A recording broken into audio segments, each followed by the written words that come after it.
আজকে ছাদ বাগানে এসে ভাবলাম যে বিনস গাছের আপনাদেরকে একটা ভিডিও দিই।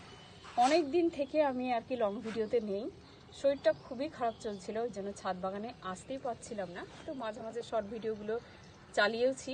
তো আজকে একটা লং ভিডিও শেয়ার করি। এবার ইনশাল্লাহ আপনাদেরকে হয়তো 2-1 দিন পরপরই আমি লং ভিডিও দিতে পারবো। তো এখন তো ফেব্রুয়ারি মাস, তো ফেব্রুয়ারি মাসেও কিছু শীতের গাছ আছে এবং তারা কন্টিনিউয়াস ফল দিয়ে যাচ্ছে। যেমন বিনসের গাছগুলো দেখাচ্ছি, ছোট ছোট প্যাকেটে সুন্দর বিনস হয়েছে। এমন কিছু যে বিশাল পরিচর্যা নিতে হচ্ছে তা নয়। তো 2 থেকে 4টে পয়েন্ট আমি বলবো, যেটা আপনারা মেনটেন যদি করেন তাহলে এই ছোট ছোট বিনস গাছে আপনি কিন্তু সারা শীত বিনস খেতে পারবেন বা বিনস এখান থেকে কালেক্ট করতে পারবেন। তো গাছগুলো লাগিয়েছি ঠিক আপনার আমি বিনস লাগানো শুরু করেছি অক্টোবর থেকে। অক্টোবরেও কিছু বিনস খাওয়া হয়েছে, আর এগুলো শেষের দিকে লাগালাম। শেষের দিকে এগুলো ধরুন জানুয়ারি প্রথমে লাগিয়েছি। তো প্রথমে লাগানোর পরে এখন এটা ফেব্রুয়ারি লাস্ট পর্যন্ত ফল দেবে আশা করছি। তারপরে আমাকে তুলে ফেলতে হবে, তারপরে গরমের গাছ দিতে হবে।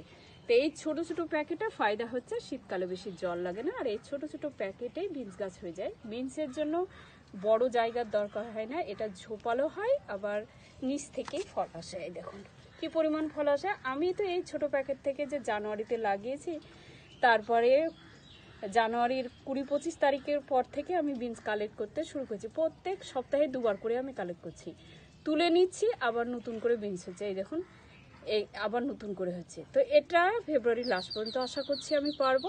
তা আপনাদেরকে জাস্ট বলবো যে আপনারা কিভাবে করবেন। প্রথম কথা বলবো, মাটিটা আপনাকে ঠিকভাবে তৈরি করতে হবে। তো শীতের মাটিতে কোকোপিট মেশানোর দরকার নেই। এটা আমি একটু বালি মাটি নিয়েছিলাম, আর আপনাদের যদি এঁটেল মাটি থাকে একটু বালি মিশিয়ে নেবেন, আর তার সাথে গোবর সার আর কম্পোস্ট সার, নিমখোল এসব দিয়ে আমি বসিয়ে দিয়েছি, অন্য কিচ্ছু দিইনি। আর গাছগুলো যখন আগে বীজগুলো তৈরি করেছি, তারপরে সেই গাছগুলো এখানে বসিয়েছি। বসানোর পরে এই যে গাছগুলো যখন একটু ম্যাচিওর হয়েছে, তখন আমি দিয়েছি খোল জল, আর কিছু কিন্তু দিইনি এখনো অবধি।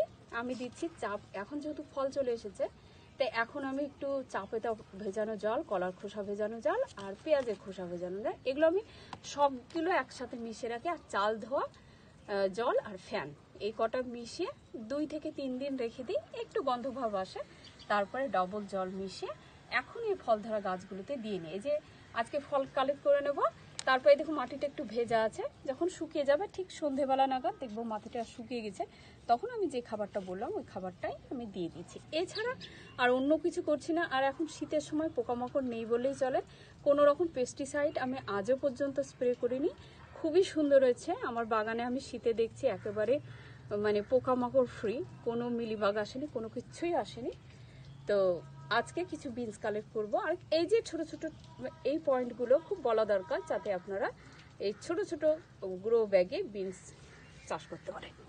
আজকের বিনসগুলো একটু তুলে নিচ্ছি, যেহেতু আমরা প্যাকেটে লাগে একটু সাবধানে তুলতেই হয়, খুব টানাটানি করা যায় না। তো উপর থেকে ঝুড়িটা আনতেও ভুলে গেছি। তো যাই হোক, ভাবলাম যে ছাদে এমনি হঠাৎ করেই এলাম, তো ভাবলাম যে বিনস এত ধরেছে তো এটা শেয়ার করি। অনেক দিন থেকেই ভাবছি, কিন্তু শেয়ার করা সত্যিই হয়ে উঠছে না।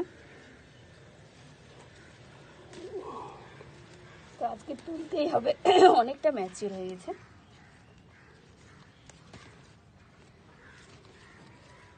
কি বলুন তো, ছোট ছোট এই ব্যাগে যদি আপনি ঠিকভাবে সময় মতো খাবার দেন, তাহলে দেখবেন কন্টিনিউয়াস সে ফলন হতেই শুরু করবে। এখানে আবার একটা দেখাও ক্যামেরাতে, এখানে আবার একটা পালংয়ের গাছও হয়েছে। তো ও দেখুন একসাথে হয়ে যাচ্ছে, তো তুলিনি, ঠিক আছে হোক। এই দেখুন 2টো বিনসের গাছ, একটা পালংয়ের গাছ, ছোট প্যাকেটের মধ্যেই কিন্তু হয়ে যাচ্ছে, কারো খাবারের কমতি হচ্ছে না।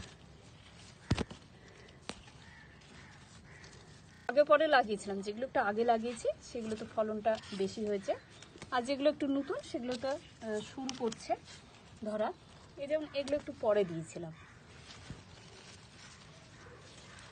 গাছগুলো দেখুন কত সুন্দর হেলদি আর ঝোপালো, অনেক ঝোপালো হয়েছে। একজন দিদি এসেছিল আমার ছাদ বাগানে, ঝাড়খণ্ডে থাকে। তো এরকম ছোট প্যাকেটে গাছ দেখে পুরো অবাক হচ্ছে যে এটা আবার কি করে হচ্ছে। আবার মাটিও বেশি নেই, সুন্দর হচ্ছে। তো সত্যিই ছাদ বাগানে অল্প মাটিতেই হয়ে যায়। যদি আপনারা একটু বাড়ির খাবার বাড়িতে, আমাদের কিচেনে কত কিচেন ওয়েস্ট থাকে, আমরা ওগুলো ফেলে দিই। ওগুলো ফেলে না দিয়ে ছাদে একটু পচিয়ে নিয়ে মাটি যদি তৈরি করি এবং তাতে যদি একটু বীজ ছাড়িয়ে দিই, তাহলে দেখবেন, আমি তো বিনস কিনেই খাইনি, সবজি কম কিনেছি। তবে এবার একটু সবজি কিনতে হয়েছে, কারণ হনুমানের অ্যাটাকটা এবার খুবই বেশি হয়েছে। কোনোবার এতটা হনুমান অ্যাটাক করে না, কিন্তু এবার দেখছি খুব অ্যাটাক হয়েছে। এই তো সবগুলোই তোলা হয়ে গেল, আর নেই, আর নেই।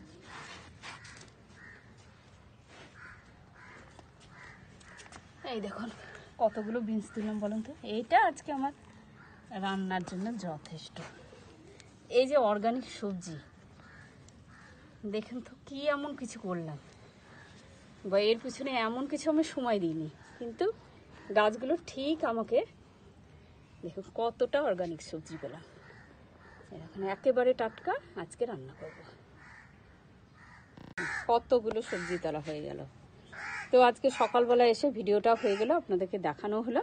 তা আমি যে কয়টা পয়েন্ট বললাম, এই পয়েন্টগুলো মাথায় রেখে আপনারা গাছ করে নিতে পারেন, সবজির গাছ। দেখবেন এই অল্প মাটিতেই হয়ে যাচ্ছে।